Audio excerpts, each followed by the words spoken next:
오늘 같이 나누실 하나님의 말씀은 구약성경 5장, 구약성경 사사기 5장 10절부터 13절 말씀입니다. 구약성경 사사기 5장 10절부터 13절 말씀입니다. 같이 한 목소리로 읽겠습니다. 흰 나귀를 탄 자들, 양 탄 자에 앉은 자들, 길에 행하는 자들아 전파할지어다. 활 쏘는 자들의 소리로부터 멀리 떨어진 물 깃는 곳에서도 여호와의 공의로우신 일을 전하라. 이스라엘에서 마을 사람들을 위한 의로우신 일을 노래하라. 그때 여호와의 백성이 성문에 내려갈도다. 깰지어다 깰지어다 드보라여 깰지어다. 깰지어다 너는 노래할지어다. 일어날지어다 바라기여 아비노함의 아들이여 내가 사로잡은 자를 끌고 갈지어다. 그때 남은 귀인과 백성이 내려왔고 여호와께서 나를 위하여 용사를 치시려고 내려오셨도다. 아멘. 지금 계속해서 그 가나안 야윈을 물리친 뒤에 드보라와 바락이 하나님 앞에 노래하는 내용을 같이 나누고 있습니다. 드보라와 바락은 찬송할 때에 이스라엘 백성들 또 방백들이 하나님 앞에 즐거이 헌신했던 것을 이렇게 찬양을 했습니다. 그리고 이제 오늘 본문에 보면 이렇게 노래하라, 또 이렇게 이스라엘의 모든 그 백성들에게 이야기하는 내용이 나옵니다.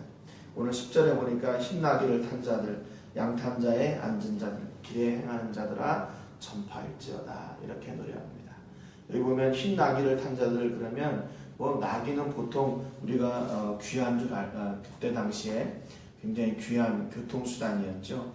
그런데 그 가운데서 흰 나귀 그러면 이거는 더 이렇게 희귀성이 있는 그런 것을 그런 나귀를 가리킵니다. 그러니까 흰 나귀를 탔다 그 말은 그만큼 그 사람이 굉장히 이렇게 좀 지위가 높거나 좀 부가 있거나 하는 그런 정도의 평범한 사람은 아니라는 것이죠. 그런 사람이 이렇게 해당하는 거고요. 두 번째 양탄자에 앉은 자들이라고 하고 있는데 이 양탄자에 앉았다라고 하는 것은 그 사람이 어떤 그 상황보다는 그 사람이 어떤 사람인지 지위를 나타내는 보통 이거를 해석할 때 재판하려고 앉은 사람아 이렇게 해석한 성경도 있습니다. 그러니까 양탄자에 앉았다는 말은 보통 사람이 아니라는 얘기죠. 그래서 어느 정도 그 백성을 다스리거나 재판하는 자리에 있는 그런 지위가 높은 사람을 이렇게 지칭하는 말입니다.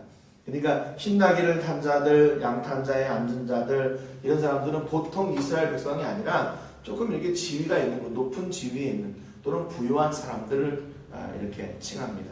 세 번째는 길에 행하는 자들이라고 이야기하고 있는데 여기서 행했다는 말은 할락이란 말인데 이 말은 다른 말 아니라 걷는다는 말이에요. 그러니까 길에 걸어다니는 그런 일반인들 그런 사람들을 이야기하죠. 이 사람들은 어떤 사람들이냐면 그 이스라엘을 압제했던 이방 족속들이 있을 때는 일반 길로도 다니지 못하고 모솔길로 다녀야 했던 그 6절에 말했던 그런 연약한 사람들이에요. 길거리에 다니는 그냥 일반인들을 이야기합니다. 그러니까 지금 이 10절에서 지칭하고 있는 것은 이스라엘의 모든 부류의 사람들, 지위가 높거나 낮거나 일반인이거나 부자거나 가난하거나 그런 모든 사람들을 다 지칭하는 겁니다. 그 사람들을 향해서 뭐라고 얘기하냐면 전파하라 이렇게 노래하죠. 뭘 전파합니까? 하나님께서 이스라엘을 위해서 일하신 그 역사를 전파하라는 것이죠. 그들이 비록 아무것도 가진 게 없었지만 손에 든 것은 없었지만 철병거를 무너뜨리게 하신 그 하나님의 놀라운 일하신 그 역사를 노래하라 이렇게 얘기하는 거죠. 근데 여기 전파한다는 말은 히브리 말로 시아크란 말인데 이게 묵상하다, 말하다, 생각하다, 노래하다 그 말이에요. 그러니까 그냥 겉으로만 어떤 그냥 이렇게 아무런 생각 없이 노래하라 그 말이 아니라 그 노래할 때 그 진심을 담아서 같이 노래를 하라 그 말입니다. 그러니까 이 역사를 체험한 사람들만 이 노래를 할 수가 있는 것이죠. 그 역사를 눈으로 본 사람들, 또 그를 통해서 그 하나님의 일하신 그 역사를 자기들이 체험한 사람들, 그걸 보고 깊이 묵상하고 그 일을 생각하면서 노래할 수가 있는 것이죠. 그러니까 하나님의 은혜를 입은 너희들아 노래해라 그 말이에요. 하나님의 은혜를 체험한 너희들아 노래하라. 하나님께서 너희를 위해서 일하여 주셨으니까 이제 그들이 할 일은 뭐예요? 이스라엘 백성들이 할 일은 노래하는 일이라는 거죠. 그러니까 하나님을 찬양하는 데는요, 빈부 귀천 남녀노소를 구별하지 않고 누구나 다 그 하나님의 역사를 노래하고 찬양하고 증거해야 된다 그 말입니다.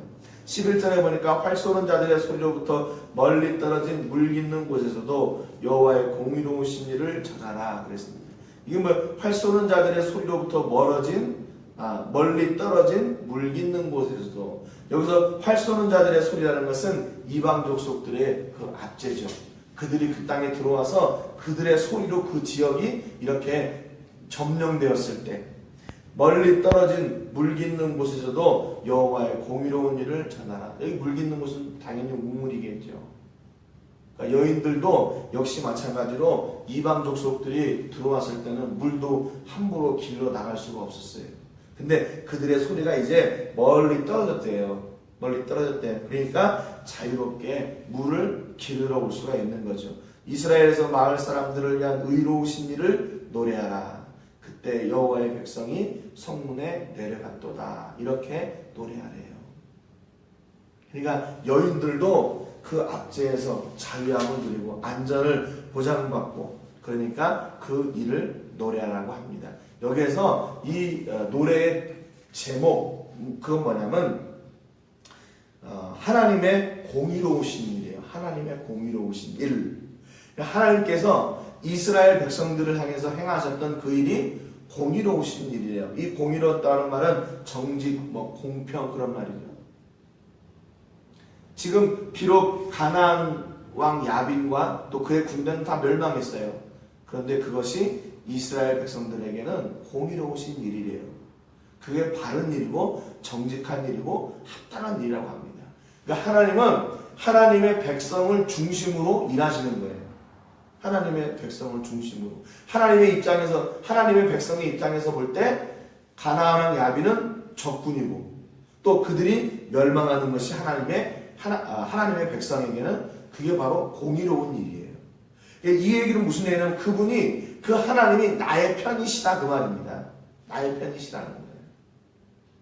하나님이 이방 족속들과 이스라엘 족속들 가운데서 이렇게 딱 서가지고 이게 그 가운데서 너는 정직하지 못한 일이고 너는 정직한 일이고 이게 나누는 것이 아니라 하나님이 이스라엘의 편에 서신다는 거예요. 이렇게 이스라엘의 편에 서서. 그래서 왜 그러면 징계하세요? 그것이 역시 이스라엘을 징계하는 것이 하나님의 공의예요. 또 공의. 왜냐하면 이스라엘 백성들이 돌아와야 되니까. 계속 하나님은 이스라엘의 편에 서서 그들이 환경을 변하는 게 아니라 그 하나님의 사랑을 끝까지 지속하시면서 그 일들을 통해서 공의로운 일을 계속 하시는 거예요. 그러니까 이스라엘 백성들이 열방으로부터 고난을 당하는 것이 이스라엘에게 공의로운 일이에요. 또 이스라엘을 압제했던 열방들이 또 멸망하는 것이 이스라엘에게 공의로운 일이에요. 그러니까 하나님의 사역의 중심은 뭐냐면 바로 하나님의 백성들입니다. 하나님의 백성들의 입장에 서서 그분의 편에, 그러니까 이스라엘의 편에 서서 하나님이 일하시는 거예요. 그러니까 이게 얼마나 이게 놀라운 일이에요. 우리들에게 하나님이 나를 위해서 나의 편에 서서 일하시니까. 그러니까 우리가 눈으로 볼 때 세상의 기준으로 이게 혹시 실패하거나 혹시 이렇게 고난이 있거나 그게 실패나 절망이 아니라는 거예요. 그것이 바로 공의예요. 우리에게 있어서 공의예요. 하나님의 공의가 내 삶 가운데 오늘 지금 실천되어지고 있는 겁니다. 그러니까 믿음이라는 것은 이렇게 하나님이 일하시는 그 본심을 알게 돼요. 왜 하나님께서 내게 때로는 이렇게 슬픔의 시간을 주시나, 고통의 시간을 주시나, 낙심의 시간을 주시나, 그렇게 생각할 수 있는데 그 순간이 하나님의 공의가 나에게 이루어지고 있는 시간이에요.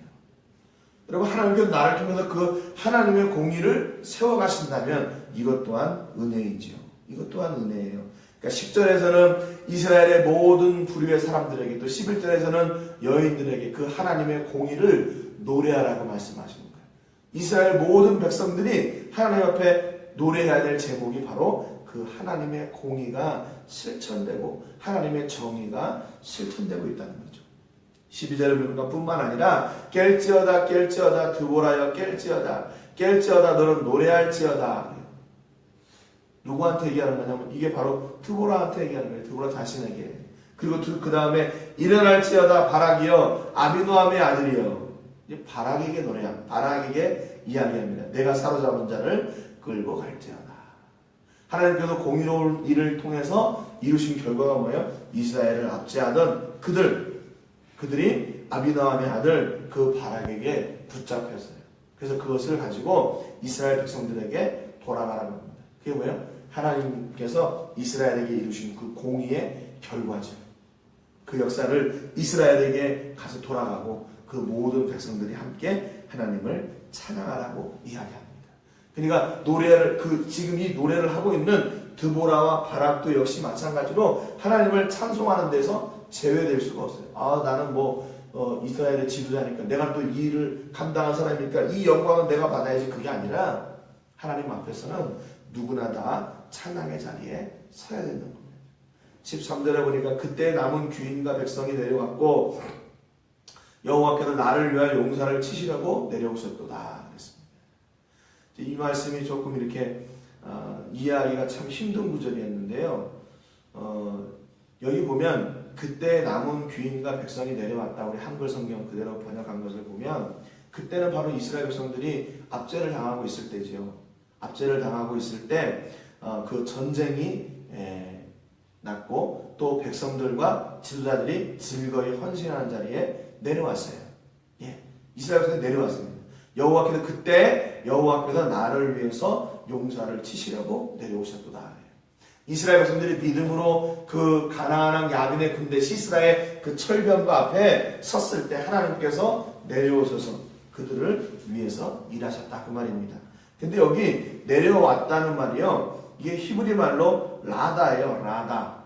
이 라다라는 말인데 이 라다라는 말은 다스리다, 지배하다 그런 뜻을 가지고 있어요. 그러니까 지금 여기 그 한글 성경으로 볼 때는 내려오다는 말은 어떤 말이냐면 그 11절에 보면 그때 여호와의 백성이 성문에 내려갔다라는 말이에요. 이 야라드란 말이거든요. 여기는 야라드. 내려왔다는 말은 그러면 13절에서도 야라드란 말이 쓰여야 되는데 여기에는 라다라는 말이 썼어요. 라다. 단어가 좀 달라요. 다스리다는 말이에요. 근데 이 말씀을 이렇게 좀 깊게 오랫동안 좀 이렇게 찾아보고 생각을 했는데 왜? 근데 이게 번역들이요. 킹제임스 성경 이외에는 전부 다 내려왔다라고 번역을 하고 있어요. 킹제임스 성경은 그건 다스리다 이렇게 번역을 했고 이게 왜 이렇게 달라졌는지는 모르겠어요. 근데 중요한 건 이렇게 내려오다 다스리다 아무튼 하나님께서 이스라엘 백성들 가운데 이렇게 내려오셨다 그 말이고 다스림 가운데 임하셨다 비슷한 말인 것 같은데 우리가 더 쉽게 이해하기는 내려오셨다라는 말인 것 같아요. 그런데 중요한 건 뭐냐면 이게 앞에 그 남은 귀인과 백성이 내려왔고 그 말하고 여호와께서 나를 위하여 용사를 치시려고 내려오셨도다 그 말이 두 개가 같아요. 같은 말이에요. 같은 라다를 사용하고 있어요. 그러니까 하나님께서 이스라엘 백성들이 믿음으로 내려간 그 자리에 하나님도 같이 내려오셨다 그 말입니다. 이스라엘 백성들이 믿음으로 행하는 그 자리에 하나님께서 역시 동일하게 행하셨다 그 말이에요. 그러니까 중요한 것은 물론 이게 어떤 뜻이 됐는지 정확하게 제가 알게 되면 다시 한 번 더 이걸 말씀을 드릴게요. 근데 어떤 의미에서든지 간에 하나님이요 이스라엘 백성들에게 그대로 반응하시는 거예요. 이스라엘이 믿음으로 반응하면 하나님도 역시 그들에게 가셔서 믿음의 역사를 이루어내시는 거죠. 이스라엘이 그 시스라의 철병과 앞에 믿음으로 순종하며 나가니까 하나님께서 그 믿음대로 역사하여 주시는 거죠. 하나님이 이스라엘 백성들을 보고 그들을 따라 움직이시고 그들의 믿음을 통해 일하신다는 겁니다. 여러분 이게 바로 하나님의 능력이고 우리의 능력이고 힘이에요. 우리 그리스도인들의 하나님이 나를 위해서 내가 고백한 대로 내가 믿은 대로 하나님께서 역사해 주시는 거예요. 내가 믿음으로 나가면 하나님이 그 믿음을 통해서 역사해 주시고 내가 은혜의 자리에 서게 되면 하나님께서 그 자리에서 바로 그 은혜를 따라 일해 주시는 거예요. 여러분 하나님이 우리를 위해 일하시는 것, 하나님이 나와 함께 하시는 것, 하나님의 다스림과 그분의 임재가 함께하고 있다는 것, 그것이 바로 오늘 우리들에게 복입니다. 그것을 지금 드보라와 바락이 노래하고 있어요. 하나님이 함께 하셔서 우리가 믿음으로서는 그 자리에서 하나님이 역사하셨다. 그래서 이 전쟁이 누구의 공로인가? 바로 하나님의 공로이고 하나님의 역사라고 노래하는 거죠. 여러분, 그러니까 이게 지금 드보라와 바락이 노래하는 것은 하나님이 하시지 않으면 안 됐다는 거예요. 우리가 믿음으로 나갔기 때문에 그 자리에서 하나님께서 역사하신 것이지, 그렇지 않으면 우리가 이 일은 불가능한 일이다라고 지금 노래하고 있는 겁니다. 여러분, 오늘 삶 가운데서 제일 중요한 게 뭐예요? 바로 이거예요. 우리가 믿음의 자리에 설 때 하나님은 그 믿음을 따라 역사해 주신 그 자리에서, 여러분, 우리가 끝까지 믿음으로 나가고 또 믿음으로 기대하고 순종의 자리에 설 때 하나님은 그곳에서 우리에게 역사해 주십니다. 우리가 생각할 수 없는, 상상할 수 없는, 우리가 감히 능하게 행할 수 없는 그 일들을 하나님은 행해 주신다는 거죠. 여러분, 오늘 이런 은혜를 체험하러 되시기를 바랍니다. 내가 생각할 수 없었던 그 일, 내가 상상할 수도 없었던 그 일이 내가 믿음으로 서는 그 자리에서 역사되고 이루어지는, 응답받는 그런 귀한 하루 되시기를 주님의 이름으로 축복합니다. 기도하겠습니다. 하나님 아버지, 감사드립니다. 오늘 주신 말씀을 통해서 우리가 하나님을 매 순간 또 그 어떤 상황에서든지 찬양하게 하시고 그것이 바로 우리의 의무인 것을 알게 해주셔서 감사합니다. 드보라와 바락은 이스라엘의 지도자들에서부터 일반인들, 또 여인들, 또 드보라 자신과 바락이 또 역시 그 찬양의 자리에 서야 됨을 노래했습니다. 왜냐하면 하나님께서 바로 이스라엘을 위해서 공의로운 일을 이루어 주셨기 때문입니다. 때로는 이방 족속들로부터 압제를 당하는 것이 이스라엘을 향한 하나님의 공의가 실천되어지는 것이고, 또 그 압제를 당하던 이방 족속들을 물리치시는 것 또한 하나님의 공의가 이스라엘 백성들에게 실천되어지는 것임을 저희가 알았습니다. 결국 하나님은 하나님의 백성들을 중심으로 일하시는 분이심을 저희가 깨닫습니다. 하나님, 오늘도 우리가 하나님의 자녀답게 이 땅 가운데 믿음으로 순종하여 나갈 때 하나님 아버지 그 자리에 오셔서 우리를 다스리시고 우리를 통해 하나님의 정의가 이루어지게 하시고 실천되어지게 해 주시옵소서. 하나님, 그래서 그 공의를 이루심으로 말미암아 하나님 영광 받아주시고 그 일을 우리는 찬송하게 하여 주시옵소서. 하나님, 오늘 기대합니다. 저희 삶 가운데서 하나님의 공의가 온전히 실천되어지고 우리가 상상할 수 없었던 그 일을 하나님의 공의를 통해서 이루어지게 해주실 하나님을 기대합니다. 하나님, 오늘 우리 삶 가운데 찾아와 주시고 동행하여 주시고 하나님 일하여 주시옵소서. 하나님, 특별히 이 멕시코의 지금 어려운 상황들을 위해 기도합니다. 또 미국에서, 또 캐나다에서, 프랑스에서 일어나고 있는 아버지 하나님 그런 테러들을 아버지 하나님 기억해 주시기를 원합니다. 하나님, 정말로 하나님의 공의가 이 땅 가운데 온전히 실천되어져야 할 때인 것을 고백합니다. 상처받은 자들에게 하나님 위로하여 주시고 하나님의 공의가 온전히 세워지는 이 나라, 이 세계가 될 수 있도록 주님 주장하여 주시옵소서. 모든 영광은 하나님께 드리며 예수님의 이름으로 기도드립니다. 아멘.